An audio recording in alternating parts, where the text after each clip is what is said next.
Glory to Jesus Christ. Pray forever.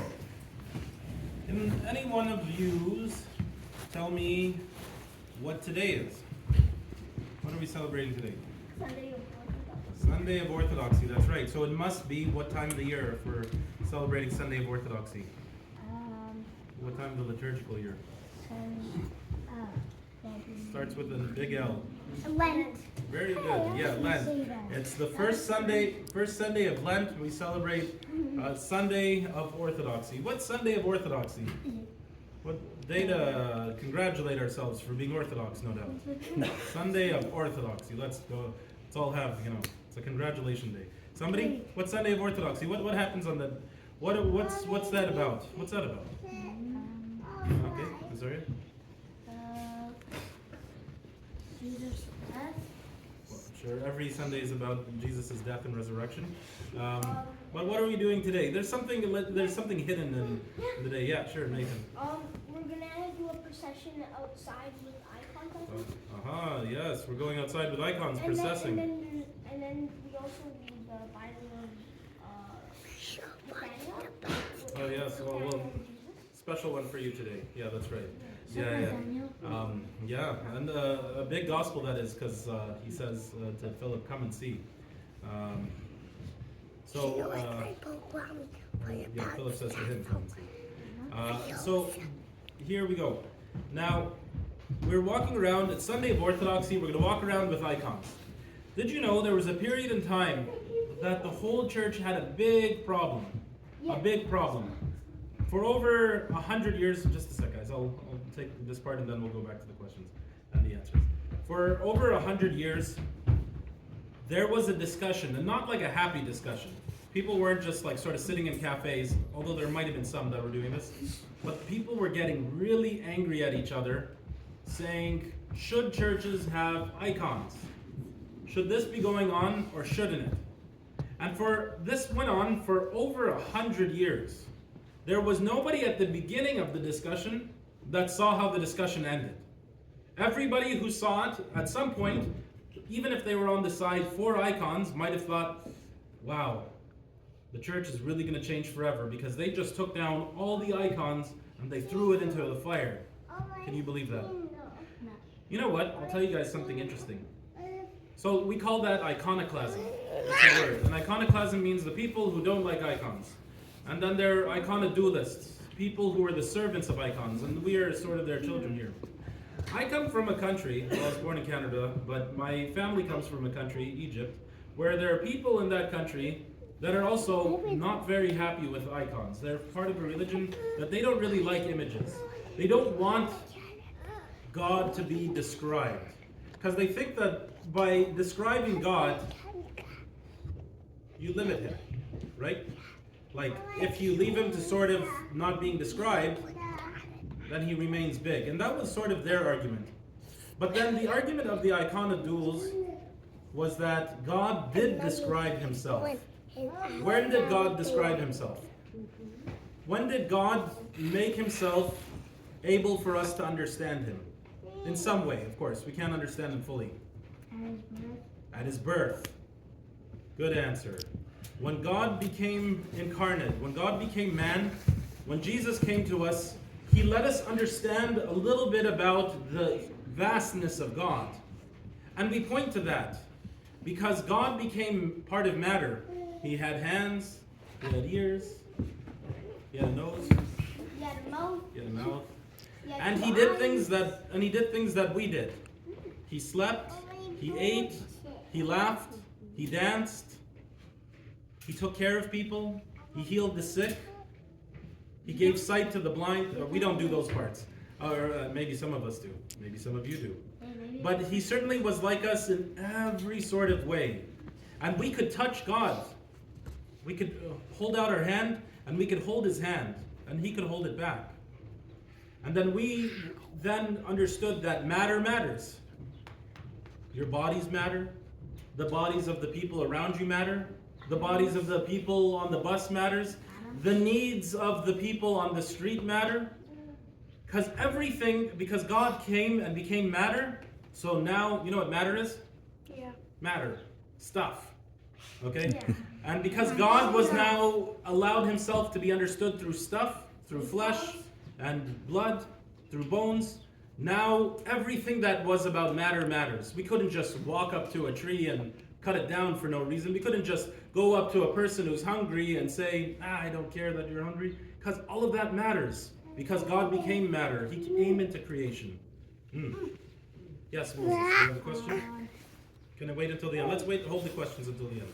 Okay? So this is... Okay.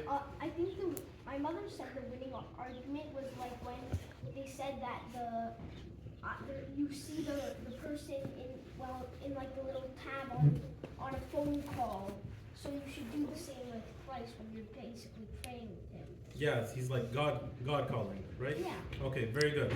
God. I like that. Look at here. So this is an icon of the Seventh Ecumenical Council.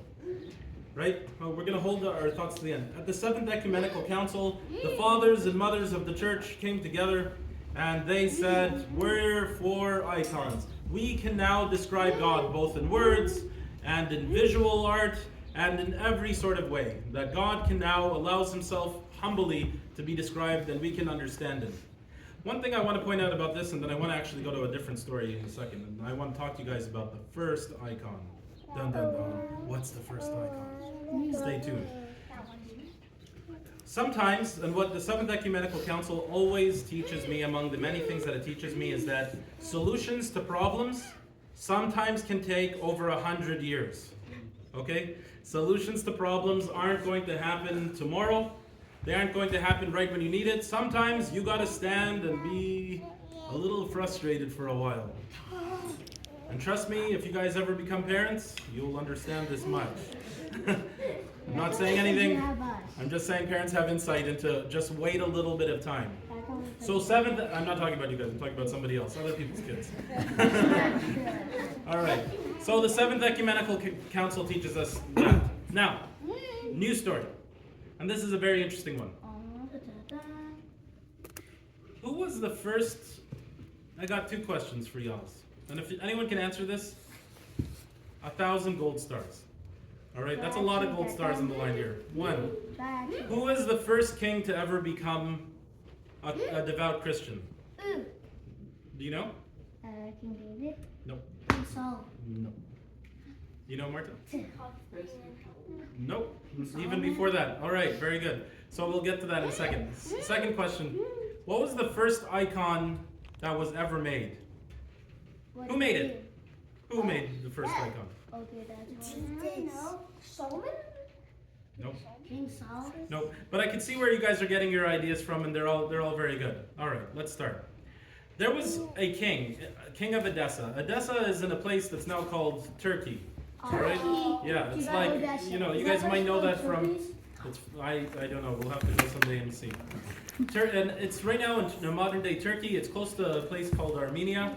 And there was a king who was very sick. His name was Abgar the Fifth. Okay, and he lived during Jesus' time. And King Abgar was so sick that he could not get out of bed. And in fact, his name was think Abgar the Black, because he even had an even worse problem. He had two problems, they think. They think that he had arthritis, and his arthritis was so bad that he couldn't. Arthritis is when somebody with a medical background. The ligament in between your joints have all worn down, and you can't. Now it's just your bones are like rubbing against each other.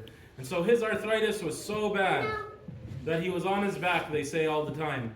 And they called him Abgar the Black because his face was all marred by this thing called leprosy. His face was completely disfigured. And so Abgar, who loved his people, could never see his people. He was on his back, and nobody could come into his room because if they came in, then they might even get sick from his leprosy. It was a disaster for Abgar. But Abgar heard of a story of somebody in Jerusalem who was able to perform miracles and was giving sight to the blind, was taking care of the poor, was raising even the dead, he heard. So Abgar sent one of his men. He said, "Go, you will." His name was Ananias. He said, Go to Jerusalem, find this man, and bring him, please. Beg him to come to me. Beg him to come. So Ananias went, and first Ananias, by the way, the story says is that he was a great artist, but he tried to sit there and draw Christ, but he wasn't able to. St. John of Damascus tells us he wasn't able to because he said that his face shone so bright that he just couldn't get his exact image. But nonetheless, anyways, he walked up to Jesus and he said, "My master gives you this letter." By the way, for the adults, you can go and Google that letter. Abgar's the fifth letter exists. And he hands Christ this letter, and this letter says, among other things, "I know that you are a great man, that you must be God or the Son of God," he says, "and that I beg you to please come to Edessa." And he actually invites him not only to come to heal him, but he says, "But come and live here." What an interesting invitation that he gives him. Interesting still. Go and Google this, adults. Jesus writes back.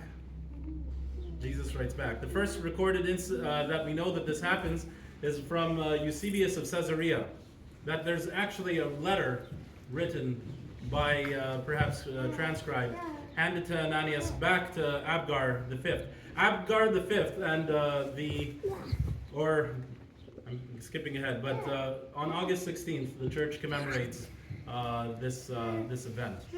So you can see it in the Synaxarion of the church. All right. Jesus writes back and says to him, "I cannot come because essentially I have to stay in Jerusalem. This is where I'm sent, and I have to preach here.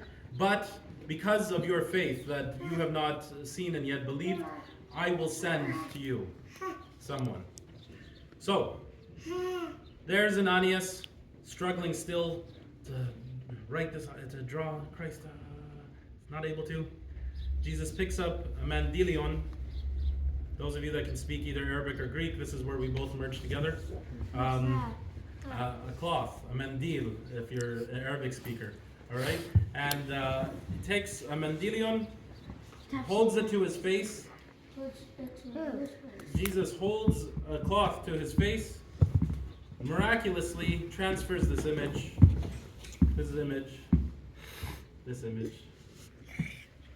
and he gives it to Ananias. And then he says, "Give this to your master." Ananias brings it back to Abgar, and Abgar is healed almost entirely. His arthritis is gone. He can now walk and move again. He still has the problem of the leprosy, and his face is still disfigured.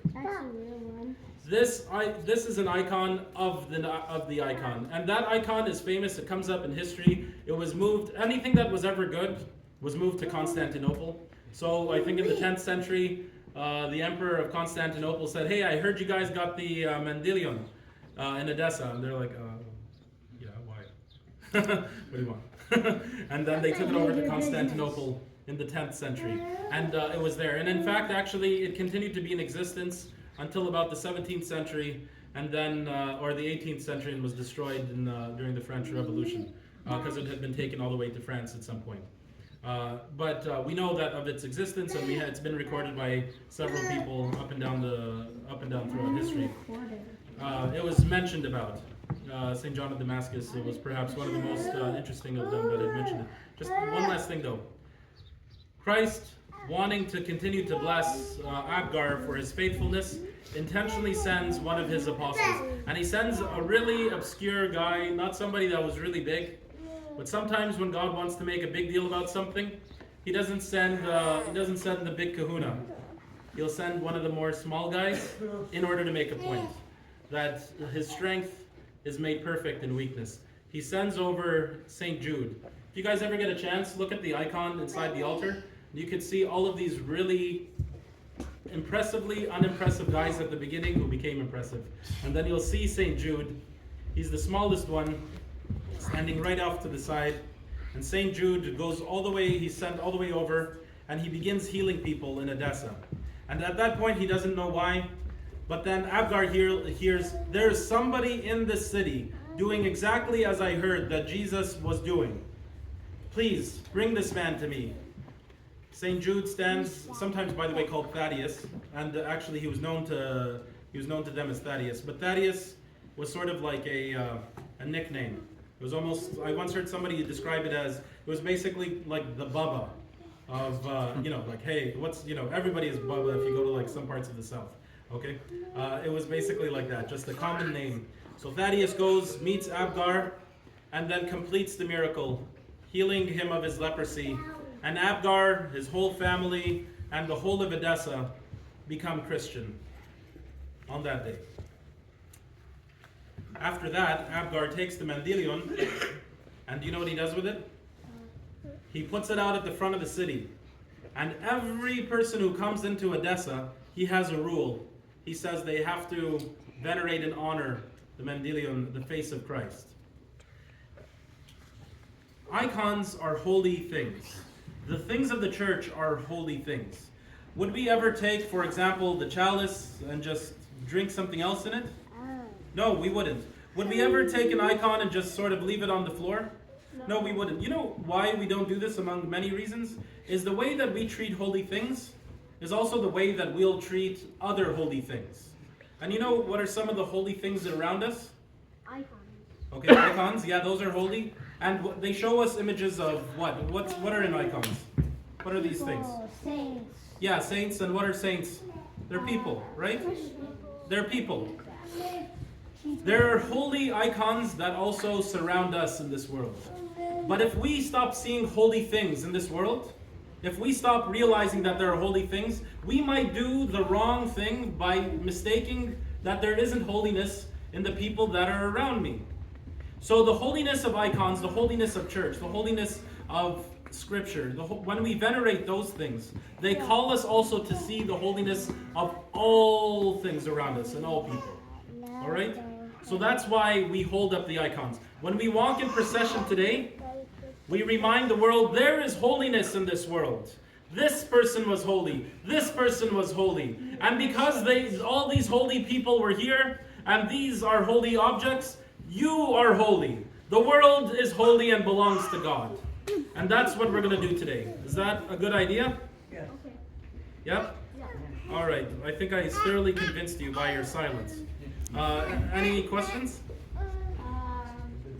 Good questions? How did the Mandilions destroy Christ? I think there were some people actually, the good question is, interestingly, I would say that people who didn't understand the call to holiness didn't see the value in the Mandilion, and in fact wanted to see it be destroyed. Interestingly, a lot of other things were also destroyed and people were destroyed during that time. Holy things protect all people. Yes, Pascali? You have a question?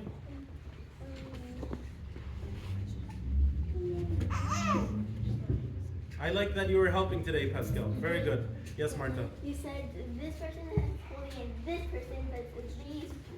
Okay, yeah, these people, sorry. You're right.